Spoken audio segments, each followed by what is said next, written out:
दोस्तों नमस्कार। आइए हम हमारे यूट्यूब चैनल एग्जाम गुरु इंडिया अयोध्या में आप सभी का स्वागत है। आज हम लोग आधुनिक भारत के एक महत्वपूर्ण अध्याय उसमें भारतीय राष्ट्रीय कांग्रेस की स्थापना के बारे में जानने का प्रयास करेंगे, उनके बारे में पढ़ते हैं। आइए देखते हैं, स्टार्ट करते हैं। भारतीय राष्ट्रीय भारतीय राष्ट्रीय कांग्रेस की स्थापना भारतीय राष्ट्रीय कांग्रेस की स्थापना यानी इसका गठन जो है 28 दिसंबर 1885 में हुआ था। और एक अंग्रेज आईसीएस अधिकारी थे, ए ओ ह्यूम, इनके द्वारा भारतीय राष्ट्रीय कांग्रेस के गठन की पहल की गई थी। और जो एक सेवानिवृत्त ब्रिटिश अधिकारी थे, इनके द्वारा ही जो है भारतीय राष्ट्रीय कांग्रेस की स्थापना की गठन के लिए पहल की गई थी। और इसके बाद इसमें सुरेंद्र नाथ बनर्जी एवं आनंद मोहन बोस द्वारा इनके प्रयास को सफल बनाया गया था। यानी अंततः इसके प्रयास को सफल बनाने में आनंद मोहन बोस और सुरेंद्र नाथ बनर्जी जी का महत्वपूर्ण योगदान रहा था भारतीय राष्ट्रीय कांग्रेस की स्थापना में। 1870-80 के दशक में अखिल भारतीय राजनीतिक मंच, यानी उस समय हमारे पास कोई राजनीतिक मंच नहीं था जिसके माध्यम से सरकार से हम अपनी पीड़ा वेदना आदि के बारे में व्यक्त कर सकें। ऐसा कोई हमारे पास राजनीतिक मंच नहीं था। कई मंच बने थे, लेकिन उसमें उतनी एकता नहीं दिखी जितना भारतीय राष्ट्रीय कांग्रेस की स्थापना के बाद एक ठोस आधार प्राप्त हुआ, एक महत्वपूर्ण राजनीतिक मंच प्राप्त हुआ जिसके जिसके माध्यम से अपनी बातों को ब्रिटिशर्स के पास हम पहुंचाने में सफल हुए होते थे और अपने वक्ताओं को भेजकर वहां पे अपना महत्वपूर्ण प्रतिनिधित्व का कार्य करते थे। और इसका जो प्रथम अधिवेशन है बंबई में गुरु गोकुल तेजपाल संस्कृत महाविद्यालय में हुआ था, जिसके अध्यक्ष व्योमेश चंद्र बनर्जी थे। और उस समय जो है इस अधिवेशन में 72 प्रतिनिधियों ने भाग लिया था। आइए अगला पेज देखते हैं। कांग्रेस की जब स्थापना हुई थी तो इसके पीछे एक विवाद खड़ा हो गया, जिसमें कुछ लोगों का कहना था कि ये एक अंग्रेजों की षड्यंत्र है, अंग्रेज ने अपने आप को भारतीय विद्रोह से बचा लिया। इसके बारे में किसने क्या कहा, आके देखते हैं। ब्रिटिश के वायसराय थे डफरिन, जिनका मानना था कि कांग्रेस एक अन्य विद्रोह रोकने के लिए सुरक्षा वाल्व है। अर्थात इनका यह मत था कि यदि कांग्रेस की स्थापना ना हुई होती तो उससे क्या होता कि ब्रिटिश के खिलाफ जो विद्रोह है वो और तगड़ा होता। लोगों के अंदर बहुत गुस्सा भरा हुआ था उनके व्यवहार को लेके, उनके बर्ताव को लेकर। यानी हमने जो है कांग्रेस की स्थापना करके, जो डफरिन थे उस समय वायसराय थे जिस समय कांग्रेस की स्थापना थी, उनका मानना था हमने ब्रिटिशर्स को भारतीय राष्ट्रीय कांग्रेस की स्थापना कर कर उनके आक्रोश से, यानी भारतीयों के आक्रोश से हमने बचा लिया है। और इसके बाद आते हैं हमारे यहाँ उग्रवादी दल के नेता थे, जिसमें हमारे लाला लाजपत राय, बाल गंगाधर तिलक और रविन्द्रनाथ पाल शामिल थे। इन सबका मानना था कि कांग्रेस को इनका मामला था, कांग्रेस की जो स्थापना हुई थी ब्रिटिशों ने एक षड्यंत्र के तहत इसकी स्थापना की थी। अर्थात जो हमारे आक्रोश है, जो हमारे जन आक्रोश बन रहा था, उससे बचाव के लिए उन्होंने इस भारतीय राष्ट्रीय कांग्रेस की स्थापना की थी, जिससे उन्होंने अपने आप को भारत में सेव कर लिया, यानी सुरक्षित कर लिया। और जो हमारे आधुनिक दृष्टिकोण थे, जिसमें सुरेंद्र नाथ बनर्जी थे, ये गो गोपाल कृष्ण गोखले थे, इनका कहना था कि इनका मानना था जो हमारे लिए ये कांग्रेस एक वास्तविक राष्ट्रीयवादी संस्था थी, जिन्होंने हमारे राष्ट्रीय आंदोलन को गति दिया। आते हैं आगे, नेक्स्ट पेज पर पढ़ते हैं हम लोग। कांग्रेस के लक्ष्य क्या रहे होंगे उस समय जब कांग्रेस की स्थापना हुई? तो कोई संस्था बनती है तो उसके कुछ उद्देश्य होते हैं, उसके कुछ लक्ष्य होते हैं। उस लक्ष्यों के बारे में भी जानना पड़ता है कि कांग्रेस के मन मस्तिष्क दिमाग में क्या चल रहा था जिस समय स्थापना हुई थी, और स्थापना क्यों करनी पड़ी और इसके लिए क्या कारण थे, उसके बारे में हम लोग जानते हैं। उसके मेन महत्वपूर्ण कारण था कि हमारे पास एक कोई उस समय से बड़ा राजनीतिक मंच नहीं था जिससे हम अपनी बातों को साझा कर सकें।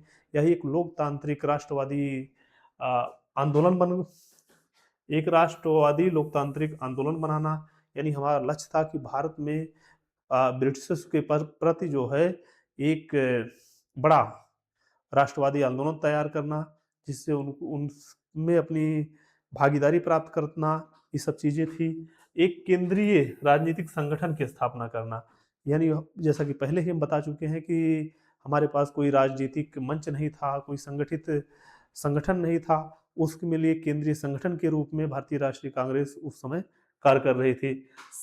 और जैसे कि हम पहले ही जान चुके हैं, सरकार के समक्ष आर्थिक एवं राजनीतिक मांग प्रस्तुत करना। जैसे हम कहीं भी अपनी मांगों के लिए किसी मंच भेजने के लिए हमारे पास कोई प्रतिनिधि प्रतिनिधि मंडल होना चाहिए। प्रतिनिधि के रूप में अगर हम लोग, जब तक हमारे पास कोई मंच नहीं है, तो हम लोग क्या करेंगे? हम लोग बिखराव में रहेंगे, अलग-अलग लोग हम रहेंगे। उससे हमारी बात जो है एक सही जगह पे सरकार के समक्ष आसानी से नहीं पहुँच सकती। उसके लिए हमें क्या चाहिए? एक मंच चाहिए। उस मंच के रूप में जो है कांग्रेस को बनाना था कि इसके प्रतिनिधि जाएँ सरकार के सामने, आर्थिक बातें रखें, राजनीतिक भागीदारी की बात करें, जिससे उस पर उनकी भागीदारी के लिए सरकार मान्य मान्य करने के लिए बाध्य भी हो, कोई बड़ा मंच हो। एक दबाव महसूस होता है जब बड़ा मंच होता है। और एक हमारा उद्देश्य क्या और रहा है कि उपनिवेशवाद विरोधी आंदोलनों को विकसित करना। यानी हर भारतीय राष्ट्रीय कांग्रेस का ये भी उद्देश्य रहा है कि भारतीय जनमानस के अंदर हम ऐसा दिमाग में एक ऐसी बातें पचाएँ कि हमारे लिए उपनिवेशवाद किस तरह से खतरा है, इसके क्या-क्या दुष्परिणाम हैं, किस तरह से हमारे सांस्कृतिक रूप से प्रभाव डाल रहे हैं, आर्थिक रूप से हमारा दोहन कर रहे हैं, राजनीतिक रूप से हमें कुछ दे भी नहीं रहे हैं, हमारे साथ दोयम दर्जा का व्यवहार कर रहे हैं। इन सब मस्तिष्क बातों को एक केंद्रीय राजनीतिक मंच के रूप में आम जनमानस में, गाँव में, शहर में, कस्बों में पहुँचाना। यानी हमें इस आंदोलन को, इसका प्रसार भी करने का एक बहुत बड़ा लक्ष्य रहा है।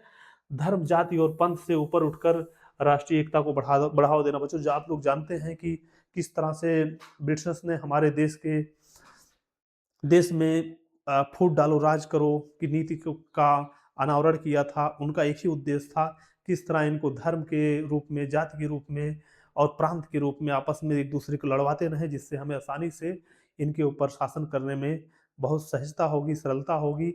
लेकिन हमारे जो भारतीय राष्ट्रीय कांग्रेस की स्थापना थी, उसका एकमात्र उद्देश्य था कि न धर्म, न प्रांत, न जाति, आज किसी के आधार पे हम लोग आपस में लड़े ना, जिससे हमारे राष्ट्र को जो आज़ादी कराने का ये जो एक संकल्प था, उसमें किसी प्रकार का विभेद ना हो, हम लोग संगठित होकर अपने राष्ट्र को आगे बढ़ाने में अनुरत कार्य कर सकें। भारतीय राष्ट्रवाद एवं आकांक्षाओं को पोषित करना, यानी इसका एक बहुत बड़ा उद्देश्य ये भी था कि भारतीय राष्ट्रवाद, यानी हर व्यक्ति के कण-कण में, मन-मन में, मस्तिष्क में, दिमाग में, हर जगह जो राष्ट्रवाद की प्रेरणा यानी आकांक्षाओं को विकसित करना, जिससे हम लोग अपनी देश को, अपनी मातृभूमि को स्वतंत्र करा सकें। एक बहुत बड़ा उद्देश्य हमारा ये भी रहा है। आइए अगले पेज पे देखते हैं। इस पेज में देखते हैं हम लोग कांग्रेस के प्रमुख अधिवेशन। जैसा कि हम जानते ही हैं कि हमारा जो प्रथम अधिवेशन होता है, ये 1885 में, हमारा जो प्रथम अधिवेशन होता है 1885 में होता है। और इसकी जो अध्यक्षता करते हैं बेमोज चंद बनर्जी जी करते हैं। और यह मुंबई में एक कॉलेज में इसकी स्थापना होती है। जो प्रथम अधिवेशन होता है वहाँ पर होता है गुरुकुल तेजपाल संस्कृत महाविद्यालय, वहाँ पे इस भारतीय राष्ट्रीय कांग्रेस के प्रथम अधिवेशन की कार्रवाई होती है, जिसमें पहली बार में ही 72 प्रतिनिधि इसमें भागीदारी अपनी उपस्थित करते हैं। तीसरा अधिवेशन जो है मद्रास में होता है, 1887 में होता है। इसमें पहली बार जो है कोई मुस्लिम अध्यक्ष बनते हैं, यानी भारतीय राष्ट्रीय कांग्रेस के प्रथम मुस्लिम अध्यक्ष बदरुद्दीन तैयबजी साहब थे, इनके द्वारा होता है। और चौथा अधिवेशन हमारा इलाहाबाद, यानी इलाहाबाद अब जिसे प्रयागराज के नाम से जानते हैं, 1888 ईस्वी में वहाँ पे शुरू किया गया। और इसके जो अध्यक्ष रहे हैं जॉर्ज यूल रहे हैं, जो यानी पहले अंग्रेज, भारतीय राष्ट्रीय कांग्रेस के प्रथम अंग्रेज के रूप में अध्यक्षता की थी अधिवेशन का।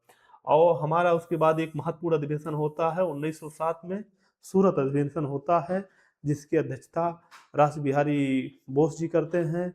इसमें क्या होता है, गरम दल नरम दल का आपस में विभाजन होता है। गरम दल में जैसे हम लोग जानते हैं कि लाल बाल पाल के नाम से फेमस है। आ, लाल लाल लाल लाजपत राय, बाल गंगाधर तिलक, बिपिन चंद्र पाल, ये तीनों गरम दल के नेता थे। इनका जो है नरम दल पंथी में जैसे सुरेंद्र नाथ बनर्जी हो गए, गोपाल गोपाल कृष्ण गोखले हो गए, इन सबसे कुछ बातों को लेकर, अपने जो आंदोलन करने के तरीके हैं उसको लेकर कुछ मतभेद हो गया था। इसलिए इन्होंने विचारधाराओं की मतभिन्नता के कारण ही जो है 1907 में हमारे भारतीय राष्ट्रीय कांग्रेस के दो फाड़ बन जाते हैं, यानी दो दल बन जाते हैं, जिसमें एक गर्म दल होता है, एक नरम दल था।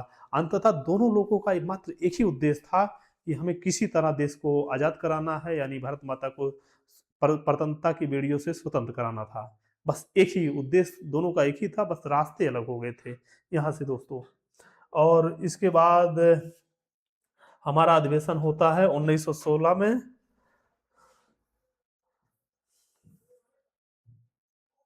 1916 में लखनऊ अधिवेशन के नाम से जानते हैं।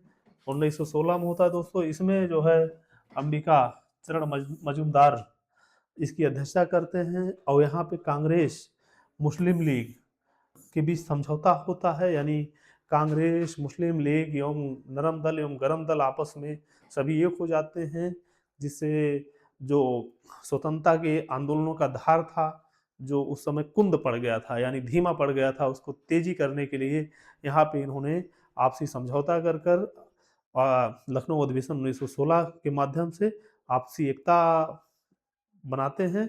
उसके बाद ही जो है भारतीय राष्ट्रीय जो कांग्रेस की आंदोलन था ब्रिटिश के प्रति, उसमें धार दिखाई देने लगता है। और एक महत्वपूर्ण अधिवेशन है बेलगाम अधिवेशन, जो 1924 में होता है। इसकी अध्यक्षता महात्मा गांधी जी करते हैं, और इसके महात्मा गांधी जी द्वारा ये पूरे भारतीय राष्ट्रीय कांग्रेस आंदोलनों में या अधिवेशनों में मात्र एक अधिवेशन था जिसकी अध्यक्षता महात्मा गांधी जी ने किया था। 1925 में एक अधिवेशन होता है कानपुर में, जिसमें पहली महिला अध्यक्ष के रूप में हमें बेसेंट जी दिखाई देती हैं। इन सब अब आज का क्लास यहीं तक, आगे के लिए नेक्स्ट क्लास देखिए आप लोग।